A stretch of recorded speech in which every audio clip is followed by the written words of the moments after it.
afternoon. It is a pleasure to be here. Nice to see you all.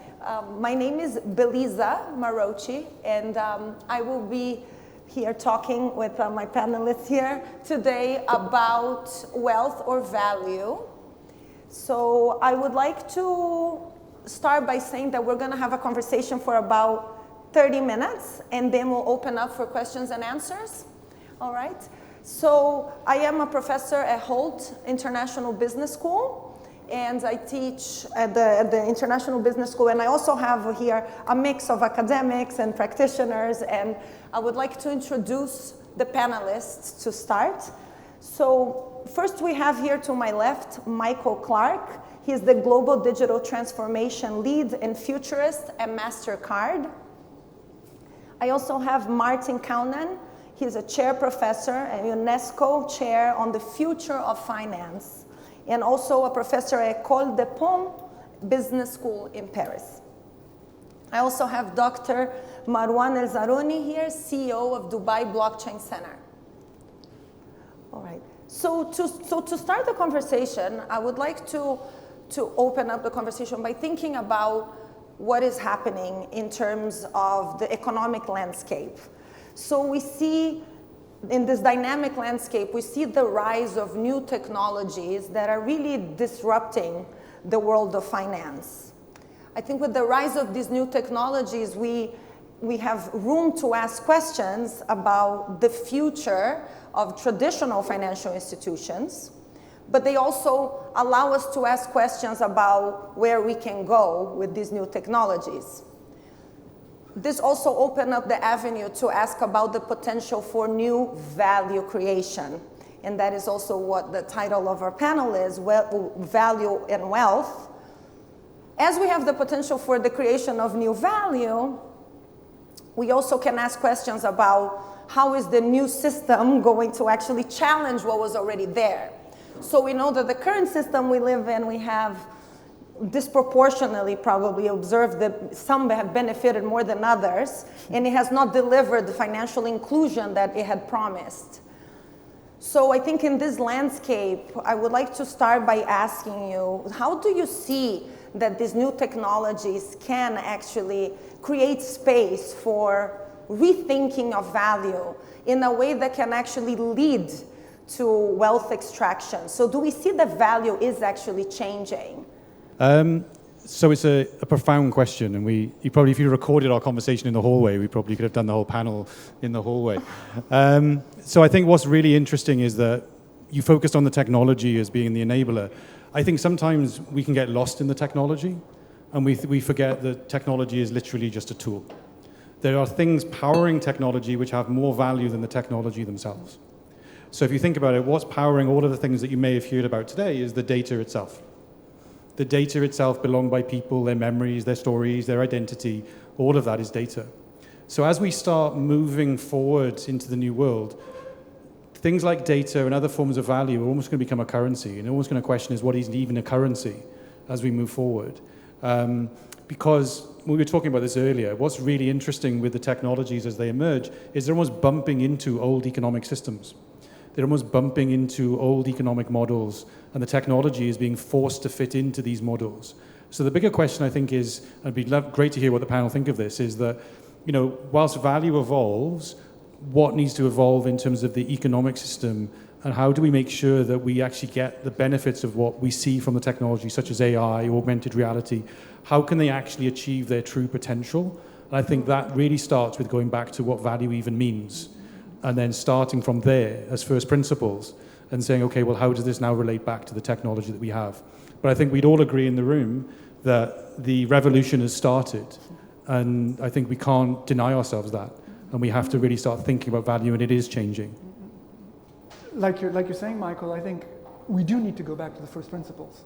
And we do live in a system, in an economic system that has been built on what we feel has been forever true, that is a model of scarcity. That is, our economic system is based on value derives from scarcity. And everything around it, our whole system, whether it's technological, whether it's social, whether it's political, is based around this notion of scarcity.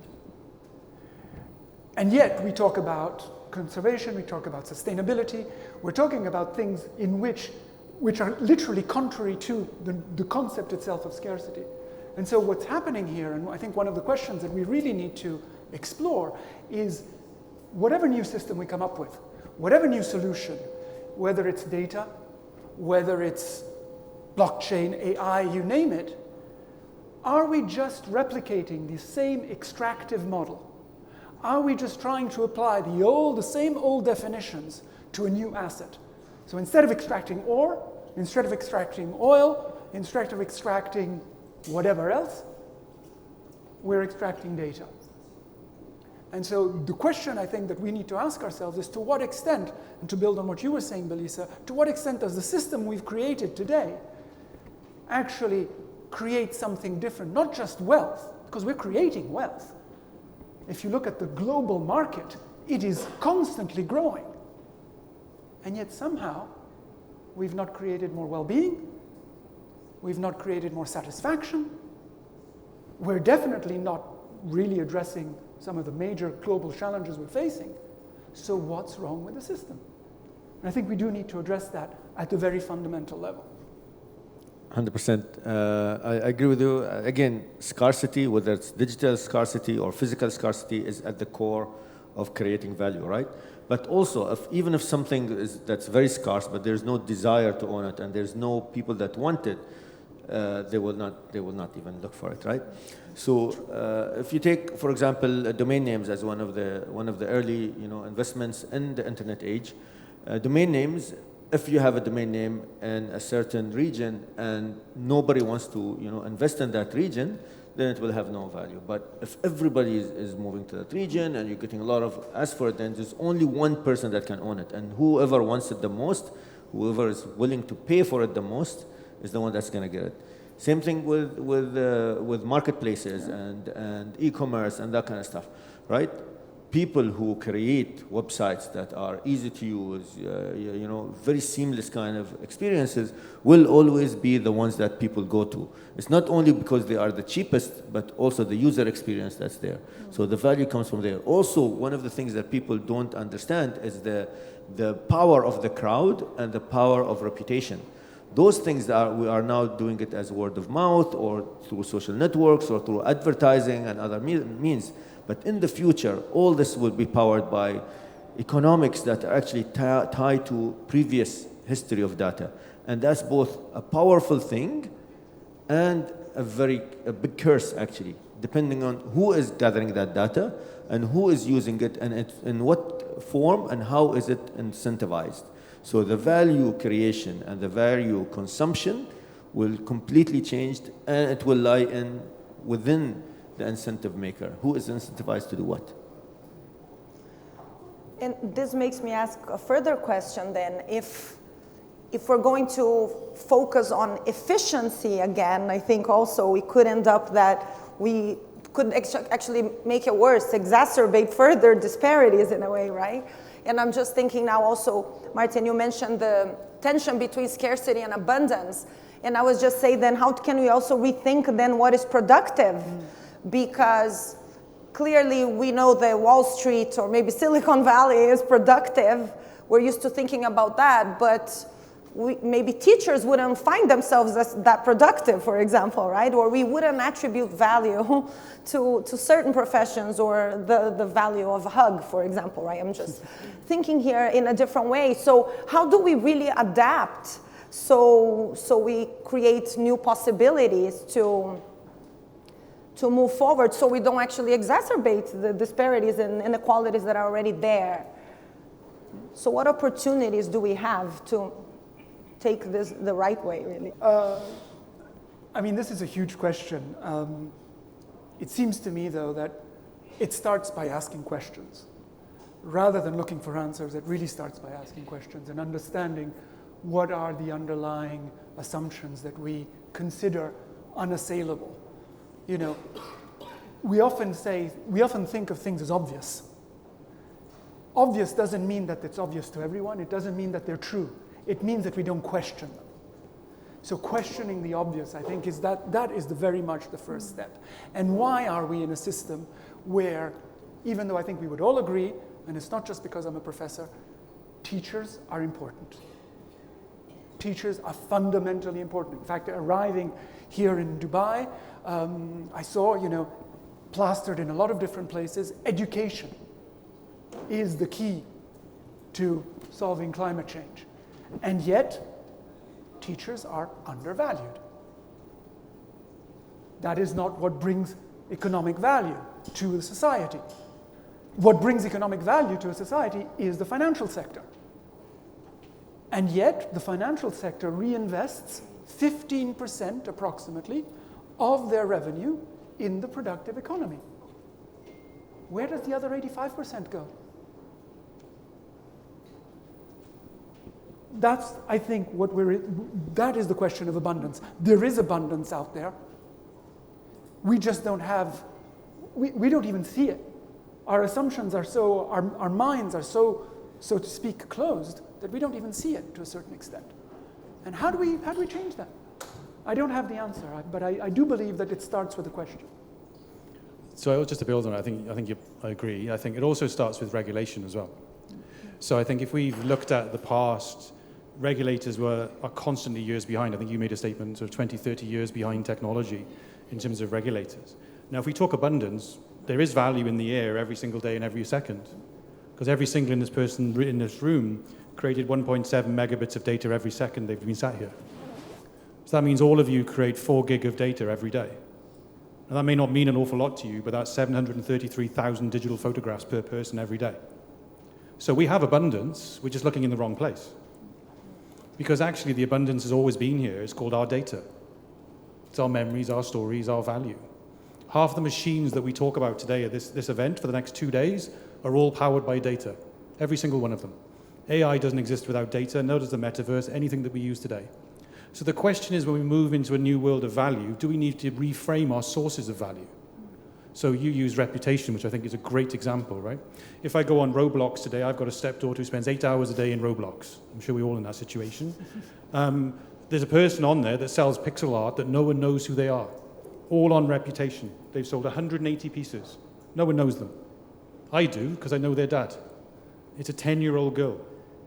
So we don't know who this person is, but we're buying on reputation and value. So I think 2 things are important here. I think the regulator now has to be on the front foot and driving the changes in terms of what we know to be value.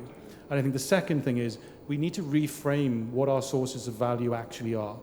Because as we're moving into a world where the next generation view value very differently to us, they are in a sharing and a collaborative mindset, which means that we also have to reframe the assets that we're thinking about. So I think it's possible. I think some of the things that you mentioned, I think, are absolutely part of the equation. But I also think the regulator and looking at value very differently plays a big part. Yeah. I want to add one more thing here. Now, concentration of power, again. With great power comes great responsibility, right? The classic Spider-Man phrase. But it's so true right now with data. Like, we're in the verge, if not already there, in a lot of places where we're creating super apps, where all the data lies within certain number of organizations or big tech companies and likewise. At the same time, at the opposite end, we have completely decentralized mechanisms powered by things like blockchain, DAOs, and decentralized organizations where we do not know who is the person voting, but we know that they have the most tokens. We have an alias or a wallet address or a smart contract. All these things are at extreme ends. We need to find the middle ground where we can move forward by creating both a good value, but also having good governance at the same time, and aligned incentives. So this is the magic formula, and this is not the answer, but I think this is the way forward, not in one extreme or the other. So for the magic formula, regulators are really at the center here too, right?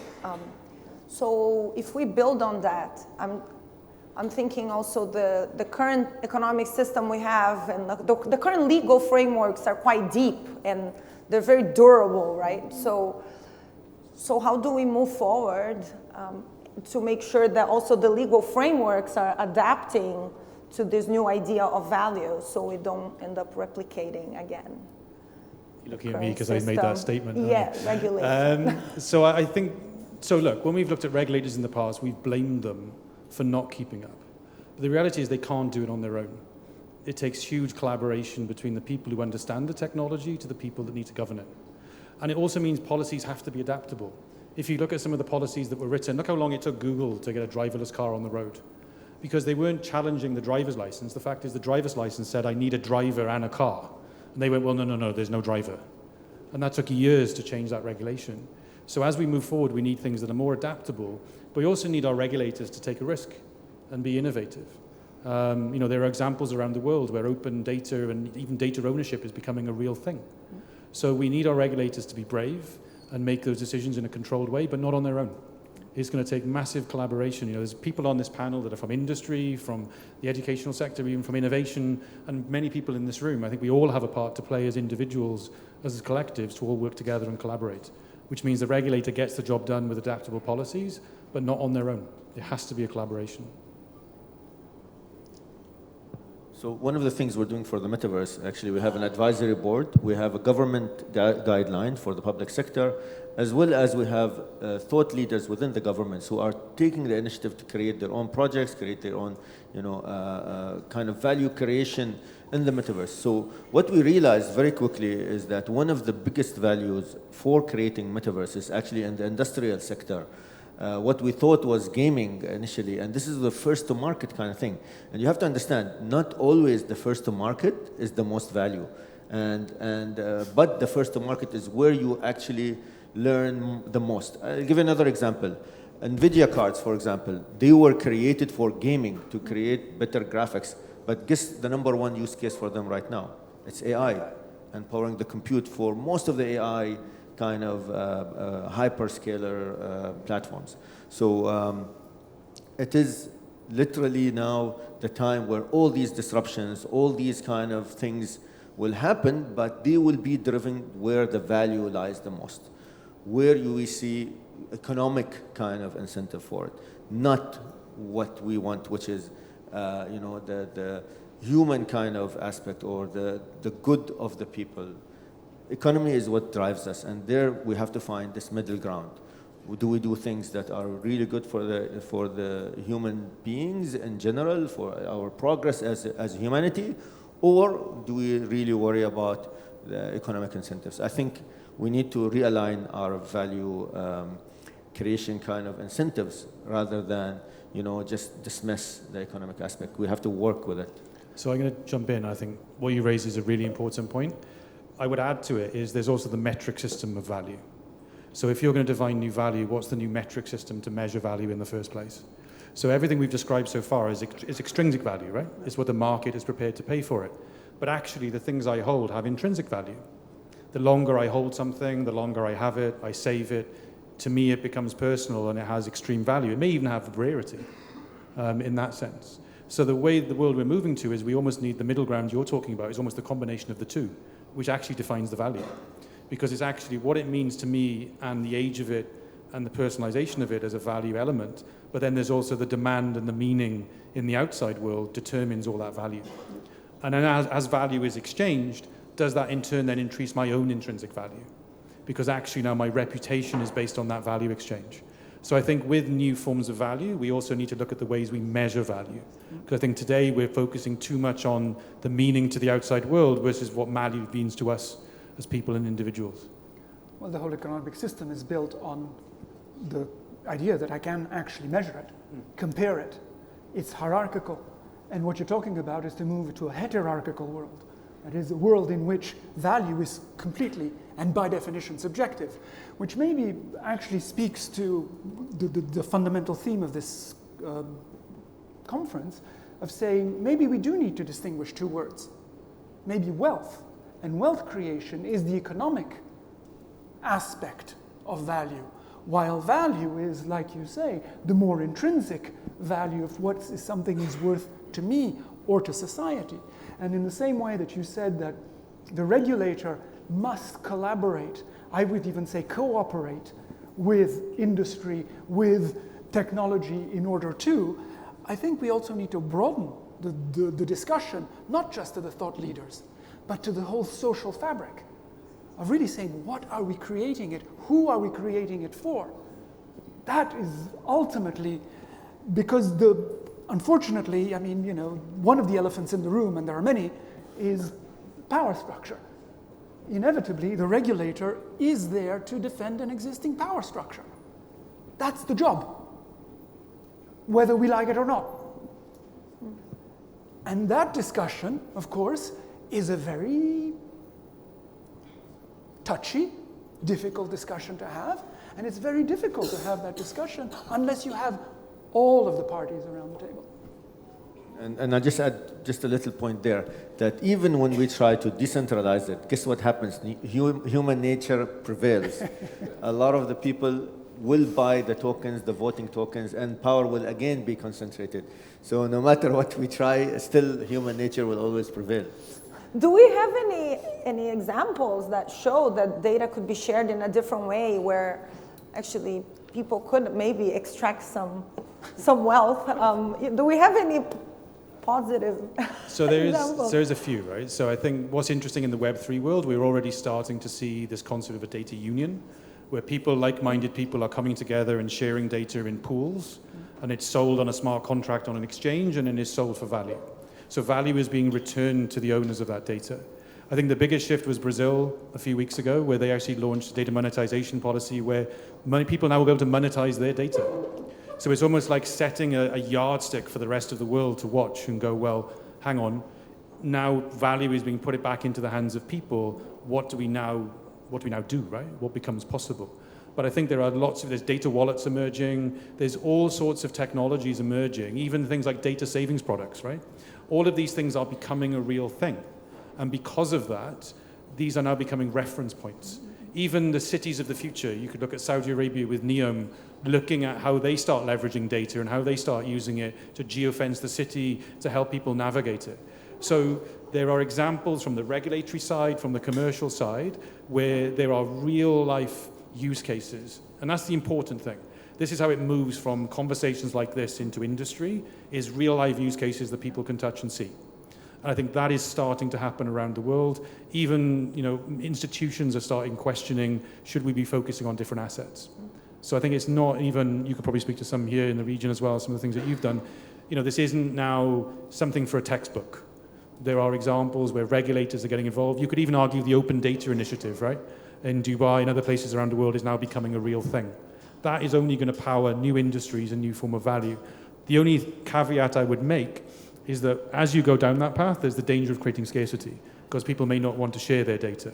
So still a lot needs to be done, but the signals are that journey has already begun. I would even argue we've left the data and software revolution behind, right? We're now living in a data revolution, which is where the AI world and everything else comes into play, which means that we need new value. But the signs are incredibly positive, and it looks hopeful in terms of what's going to come. Yes, I'll give you an example. So we have this project called 99 Stars in Dubai, and what they created is a database kind of guild system where people can play in esports tournaments, but there is no agents. The agent is the smart contract. So what that means is if you play a game and you have good track record and you win, you get incentivized.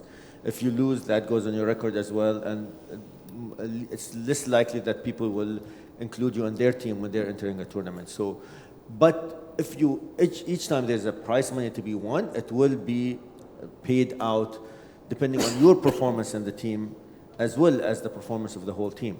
So these kind of built-in automated kind of incentives creation and reputation and value creation, all of it built into one, will become the norm. And then you can take that reputation for a certain game into another one. So you have a cross-game kind of value. Your whole track record, whether you took training in a certain thing, spend 1,000 hours playing a game versus just 1 hour or something like this. All these things will come to create what is called a digital profile of you, right? And you, as a sovereign person who has sovereignty over your data, can share it with any team you want to join. But they don't have to trust you, because all of that data is actually on the blockchain. It is out there to be shared, but you can choose to share it or not. So you're getting the best of both worlds.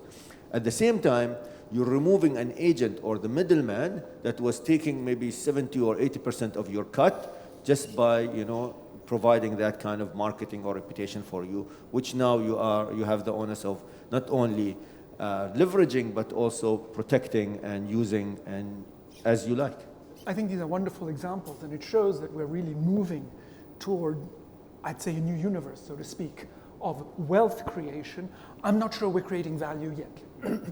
One of the fundamental questions that I'd like to, once again, it's more questions than answers, but to throw out there, we are talking about the future too. We're talking about change.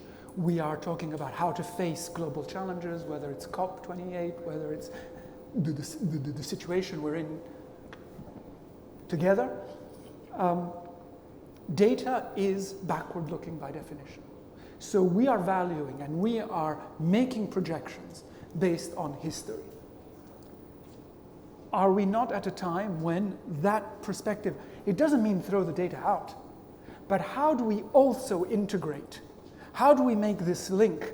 And I speak to some of the museum folk in the audience, which is, I think, one of the big things about culture and museums. How do you make the link between the past, the present, and lead open to the future, rather than enclose it in the weight of the past? How do you open the future to new possibility? And I think that's where maybe the limits of data are to be found. That's maybe where we go back to abundance, and to maybe just also being able to have a wider discussion, a more open discussion of not just monetizing what I have, but thinking about what future value might be. Yeah, I think 100%, 1 million%. And I think that then comes back to the fact that you need to look at data as liquidity, right? Because you have to look at it as a value system in its own right. And we need to be able to run scenarios on top of it. And I didn't want to say it, but if you start talking about data, I have no choice but to talk about identity. Yeah. Because the two are co-linked. The identity of my data is defined by my data, and my data defines my identity. So those two play hand in hand, and you have to talk about both. And you're absolutely right, because one of the biggest problems today is that our data contains bias. Our historical data, unfortunately, is just a moment in time from somebody else's perspective when they wrote it. So we have to have a means of taking what's relevant from the past and only keeping what we need, and then running into a fully real-time world. So I have the combination. Only then can you get away from some of the things we're facing into today, which is fabricated data. So don't get me wrong, this journey to value has lots of hops and lots of bumps along the way, but I think we have to learn from the past and try not to replicate it in a lot of the things we do, particularly when it comes to technology.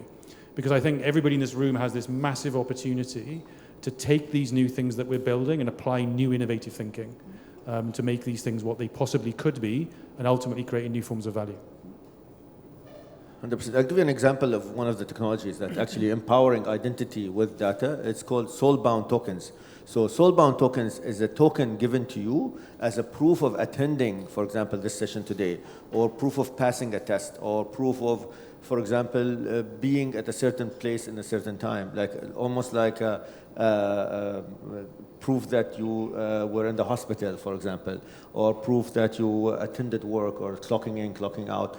All these things can be captured in time and unmanipulatable and tied to your identity. So a soul-bound token cannot be transferred from one person to another. It is tied to your identity, and you cannot take it away. Nobody can take it away from you. So it is kind of gamification of reputation, gamification of value, gamification of everything that is tied to a certain identity. You can use it to borrow by showing that you played certain number of games, or attended certain number of classes, or passed certain kind of tests, or any kind of thing that can be gamified. So increasingly becoming digital. But we come at another risk right now. There's a lot of things that happens off-chain, or not in the digital world. You might help people in other ways. You might create classes that you did not, create any kind of soul-bound token or any other digital means of collecting this. This is all lost. So it will create a society that is not only incentivized by logging everything digitally, but is economically driven to it, which is a dangerous thing. So instead of helping a kid, you will ask, okay, can you give me your wallet address? Can you prove that I just taught you the class, or something like this? It becomes ill-incentivized. Like you say, we are so much more. Data is our identity, and yet we're so much more. We cannot be reduced, I hope, to our data. So how does that human value, what's the value of a hug? We were talking about that earlier. What's the value of a hug? What's the value of this social interaction beyond the presence? What is the value of an experience? And maybe at some point, one of the deepest things that we need to challenge, and you mentioned it earlier, is this is something we can't measure, so our system doesn't know how to deal with it. Well, how can we explore that? How can we try to actually accept that as a limitation and work differently with it? So I think, again, touching on what you've said, I think what you've said as well, I think the elephant in the room is we're still focused on the asset. Because really, actually, the world we live in is a universal value exchange. All of us exchange value every day. It's not the asset. Data on its own is worthless. It only has value when a context is applied to it and it has meaning. Every interaction everybody has in this room, whether through this conversation or the after conversation, is a value exchange between us.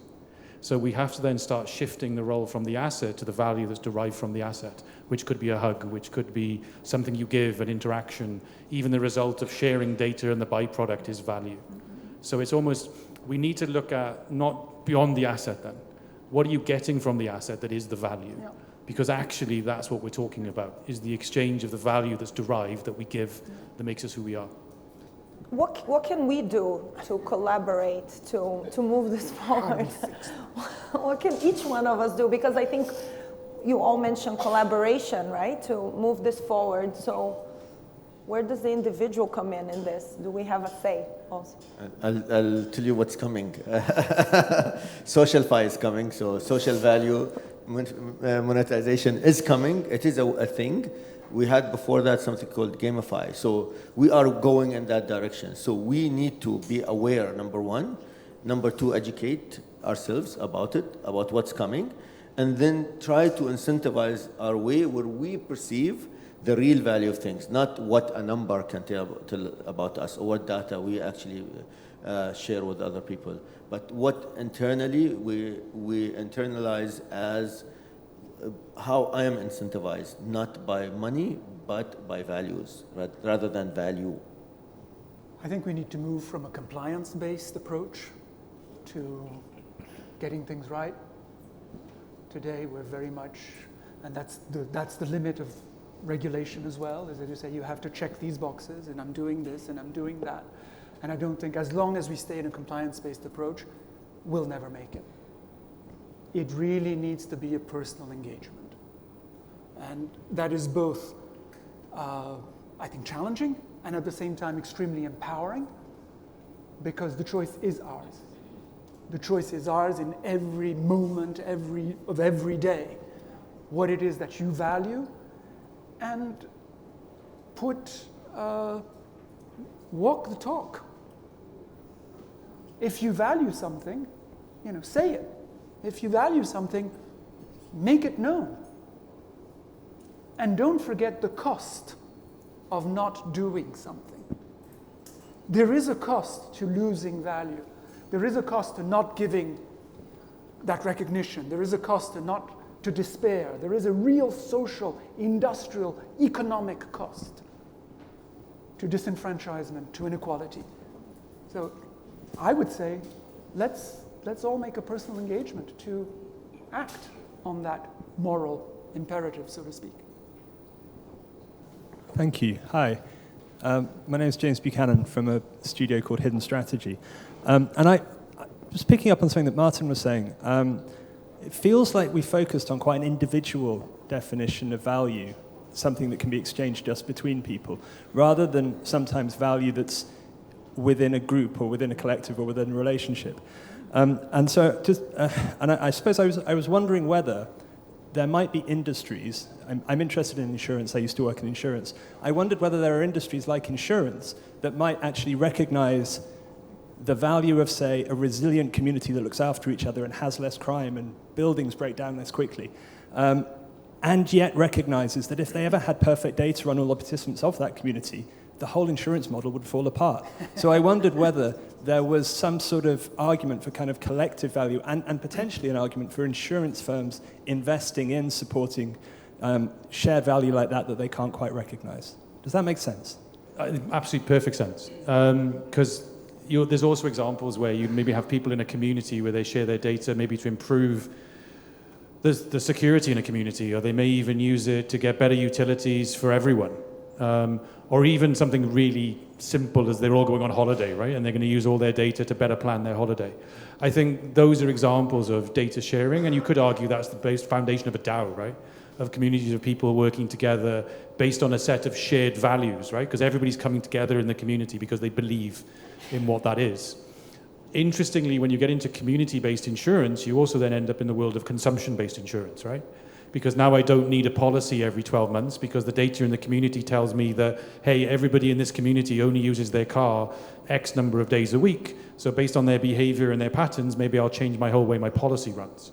So you'll end up with data ownership at the individual level because it benefits me, but then there's also shared value that pushes into an ecosystem where other people can use that for either new insurance products or even better ways of living. Based on shared values and understanding, which all comes back to the power of community. 100%. And what key thing is there is how you capture it. For example, I'll give an example. There's one of the insurance companies in the US have these kind of ODM kind of devices that you plug in your car, and depending on how you drive, they incentivize you with credits towards your insurance. You have to capture something digitally to be able to provide a product around it, which is insurance. Now, this is happening already in fully digitized worlds like the crypto industry, DeFi, and that kind of stuff.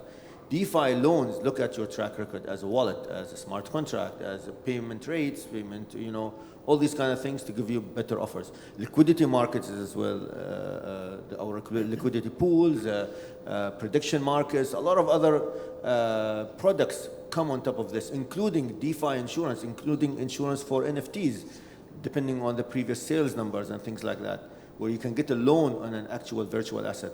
So all these things, the number one requirement is that you capture it, and you capture it in a way that is secure and trackable. Again, in the past, for example, in the blockchain, you can prove that this data is not tampered with, came from the right source, using the right oracle or information source, and has a good track record and no error rates and things like that.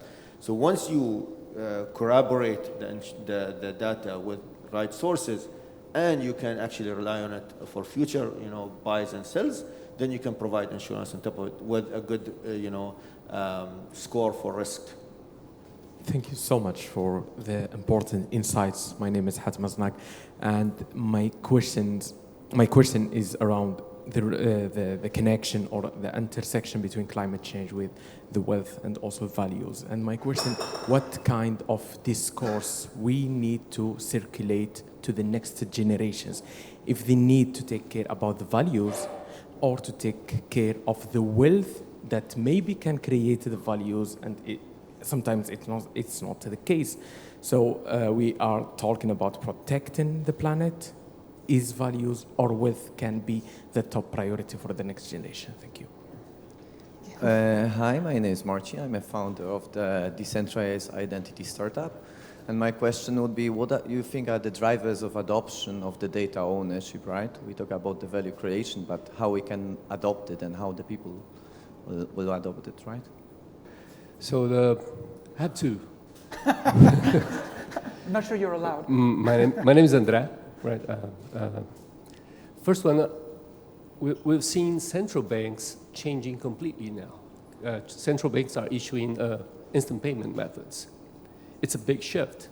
When a central bank is not a regulator anymore and is now operating, it will pose a lot of change in the market. So I would like to hear from you guys. How do you see this? Right.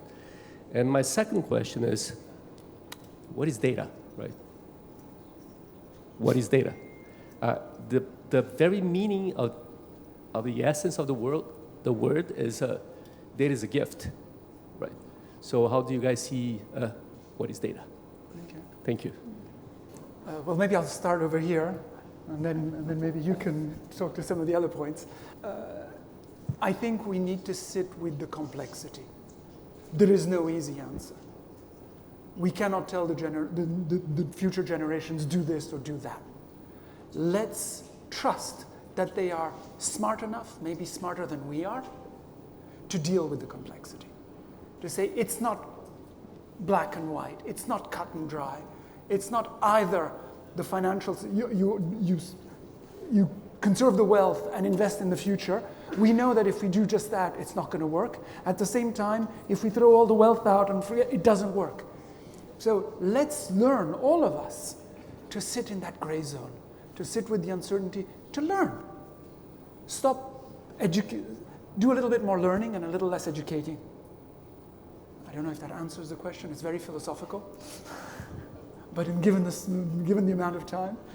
So you've given me like a really short time to say, what is data ownership and what is data? Great. Just tee me right up. So That's data, a book, by the way. I am writing a book on this very topic, by the way. That wasn't an intended plug. So I think data ownership, let's start there. So how do people get aware of it? So part of the role is the regulator to educate. So as markets like Brazil and others, particularly like open banking, right? You have to educate people what this actually means. But more importantly, what's the value of their data and what's their rights? You could argue GDPR has done a reasonable job of that in Europe, but I wouldn't say it's gone as far as it could have done or should have done. Because let's be frank, how many people in the room put their data into Facebook to see what they look like when they're 60 years old, right? We don't value what comes later, because actually that's just the means to get the data to create the value.